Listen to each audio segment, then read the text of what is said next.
Guys, what's up? Welcome to the vlog. Welcome back. It's been a while. Yeah, it's been a while. So, well, welcome to the channel, guys. So hopefully you guys enjoy this, but gonna kind of step into where we left off. So it's been a bunch of pieces here and there, but this is what we're gonna start off with, right? So my name is Derek, and I'm a coach, I'm a parent, and I'm an entrepreneur. So I own Underrated Athletics, which is an apparel brand company in the sports industry. So I've tapped into that for about 9 years now, but 2 years I've been doing this on my own. And I tell you though, it's been a struggle though. It's been a struggle, but for the most part of it, we're having fun with it. I'm building Underrated Athletics, a journey of faith, family, and health and fitness, right? This is the grind behind the growth. Welcome to the story. And we're going to leave it at that, guys. So just a little history behind the brand there. So sorry, guys. I got to kind of sit here. About 9 years ago, my wife and I, we started Underrated Athletics, right? And which started from jotting down a few things here and there, and until we actually made it happen. So we've been going back and forth. We were just talking about it, like, hey, we should try to do something for the people that are overseen, that nobody looks at. And we talked about it, wrote down some ideas, and then one day we were like, why not Underrated? So what about Underrated Athletics? And I think that's a perfect name for it. So, and that's how Underrated Athletics was established. So, and a big part of that is to my wife, because she's the one who came up with several ideas, several of the names, and I had to we just had to sit down and talk about it, so which is great. So so far it's got a really good catch to it, right? And so that's pretty much where the story started, right? The next thing is, after that, we were living in Page, and that's when we started Page, Arizona, Lake Powell area, and that's where we started the whole entire thing. And we kind of seen what it would do. So there we played a lot of softball, and it was really fun, and we really did enjoy that. So a lot of the times when we did this, we were just representing the brand that we set out, and just simple t-shirts. It started with t-shirts, it started with tank tops, and that's where we are today. So we still do the t-shirts, we still do tank tops right now, but that's where it started from. And we just went with it. We found a local print shop. We told them that, hey, we want 25 of this, 25 of this, and yeah, so we ended up, I think we had 50 each, so we had about 100 shirts, so we had 50 and 50, and we spent some money on that. So, and not only, when we started doing, when we started doing all that, we decided to go on to Instagram. So at the time, Instagram was popping, right? So we were doing Instagram, we were doing Facebook, but we kind of sold it through our personal pages first. So, and then after, we decided to open it up to making our own page, Underrated Athletics. So that's where it started. But for the most part, we were selling t-shirts out of the back of the trunk of our car.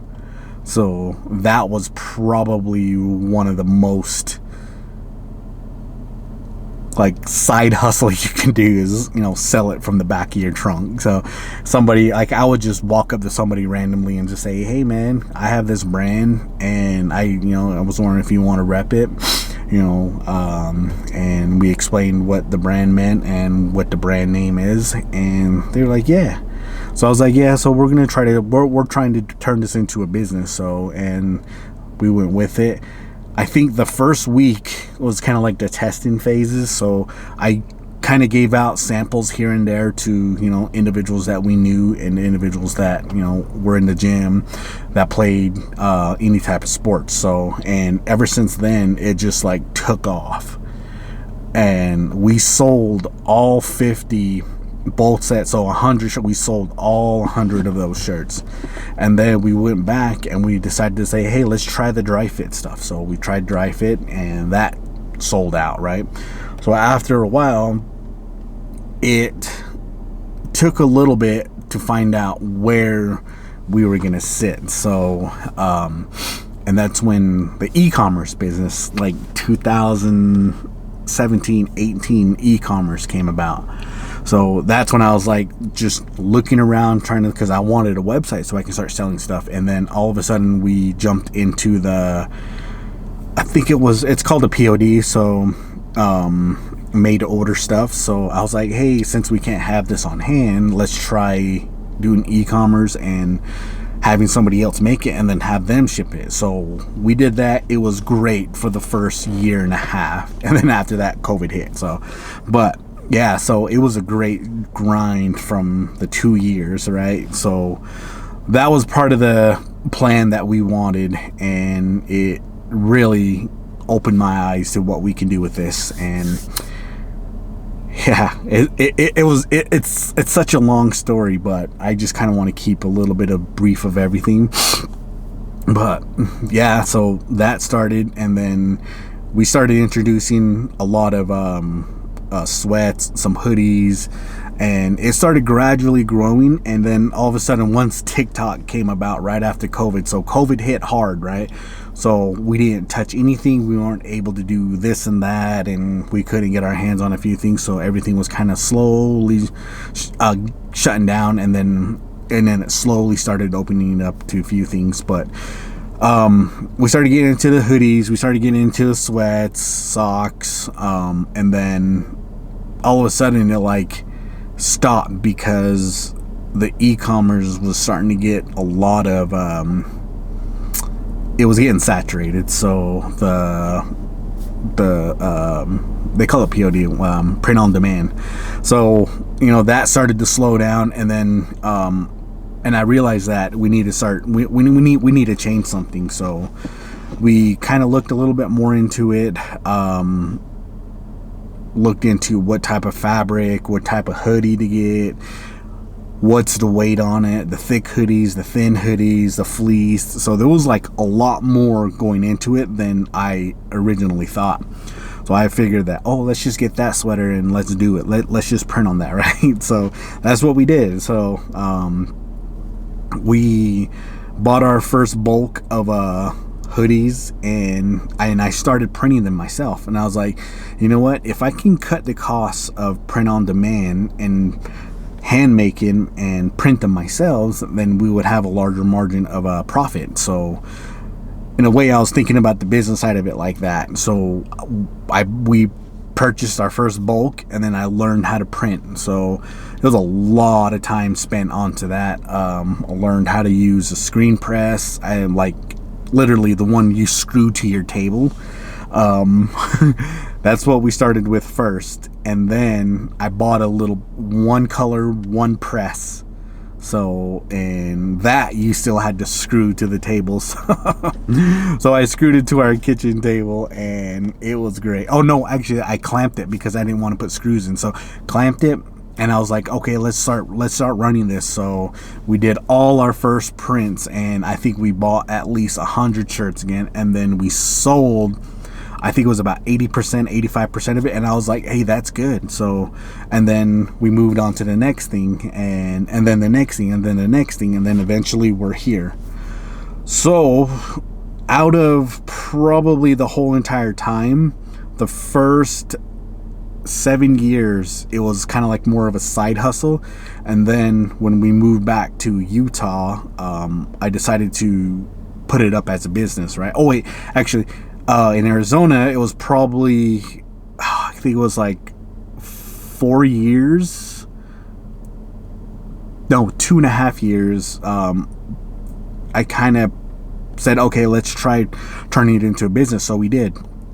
in Arizona. We registered a business in Arizona, and then when we had to move, we moved back home to Utah, and I had to transfer everything over to Utah. So, and then from there I switched it up to an LLC. So and I talked to a lot of friends of mine and said that's probably a better option because it's not going to be tied to you personally. So that way, like say something happens and everything that you own personally does not get involved with the business. So I was like, okay, perfect, that's good. So we registered it to Utah, and then after a while I kind of lost what we were doing for a bit and decided to pick it back up. And I kind of lost that drive just a little bit, but it was still there. We were still running the e-com, or our website, the e-commerce website. So we used Shopify. And I remember we started at $10, and then now it's like $45 so every month. And I was like, oh, this is so awesome. This is so cool. And then our print on demand, it like started rolling, right? So, and then after a while, we just hit a dead stop. And I was like, you know what? Why don't we try to make stuff on our own to cut everything in half? So we started going into wholesaling. So the business registered the business, we got the taxes, we were able to buy wholesale bulk prices and kind of just move on to like that. And we'll just kind of jump a little bit. After I'd say about 5 years of doing that and then kind of working around, we hit our first big deal, and it was bags. And we had a family member reach out and say, hey, somebody's doing this and it's a type of grant that they need to use by the end of this. And I was like, okay, yeah, let's put in some numbers and go and bid on the job. So, and we ended up winning the job, and we made, let's just say we made about almost 800 bags, and that was probably the biggest thing that we ever made. And I was like really like happy and excited about what we were doing for the kids. So it was for an elementary school, and we just ordered everything and we kind of printed on them, and we did this, and like we nailed this thing because it had 4 different colors, 4 different designs, and we were just like, we're excited. And we ordered them, and then it took probably about 3.5 weeks for it to come in, like almost 4 weeks. And we went through all the inventory, and I was like, okay, yeah, all the bags are here. We didn't have, we had a small truck, so we had an F-150, wasn't big enough to hold 800 bags, right? So we had to rent a U-Haul, and that was our biggest thing. So we threw all of it in there, and we just hauled it off on a Friday. And I just called the guy and said, hey, we're gonna be here at this time, we need to unload this. And he's like, yeah, here's the gym, let me know when you're here so I can open the door. So that was our biggest sell of the whole entire year, and that kind of just like blew my mind. I'm like, oh my gosh, we can do something with this right now.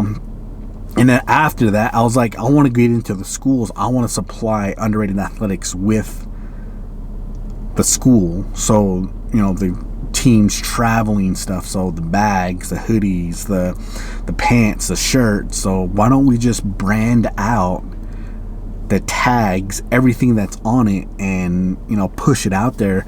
So we did that for the past 5 years. About 5 years, we've been working with our local high school in Utah, and we just been supplying them like not every sports program, but we started out with basketball, and this is where the coaching comes in. So we decided to coach, and incredible 5 years and still going. And then from there we like, okay, so let's try this, let me try this. And it worked out perfect, because right now it's like we're the local business in that area that supplies sports apparel, and it's starting to grow, and it's incredible. It's just been an incredible journey up to then. So now within that 5 years, 2 years ago is when I quit my full-time job and started pursuing this full time. So up to now, at this point you're watching this, doing it full time, there was a lot of ups and downs. Like, what do I have? This is what I have. I need to sell this. I got to get this out the door. I got to pay for the bills, right? So we had enough money to last the first 8 months, right? And I didn't think about this, but I was like, you know what? Let's go. My wife is the one who said, hey, I want you to do this, and I want you to love what this is and continue this. So we both agreed onto it and said, okay, I'm going to quit. I'm going to do this. I'm going to do this. It actually took me 1 year to finally quit my job and do this full time. So I did. And yeah, so it's coming up to the 2-year mark. And for the first year, it was a grind, just like, hey, getting orders. And then so when we slowed down a lot, because there were certain sports that I wanted to try to tackle into, and you know, it worked out. Teams, big teams like football, basketball, volleyball, so those were the big teams that I was handling. And then when we got to like the cross country, the smaller junior high, and like all the junior high stuff, and it was just a little slower because there was not as much units being made. So I was like, okay, so I have to, okay, let's try to do this strategically and try to, but at the same time, I still had to handle my personal bills too. So, and then it just kept fluctuating, and that was the hard part about it, was balancing everything. Now, when that happened, within that timeline, I applied for several grants and stuff, and we obtained one. And that's how I was able to buy a lot more equipment. So we ended up winning a couple of those as well, which was great. So it paid for the embroidery machine, the little trailer that we had. Well, it's a 26-foot enclosed trailer, wired. It's got lights, outlets, walls all the way around, right? I got a vinyl cutter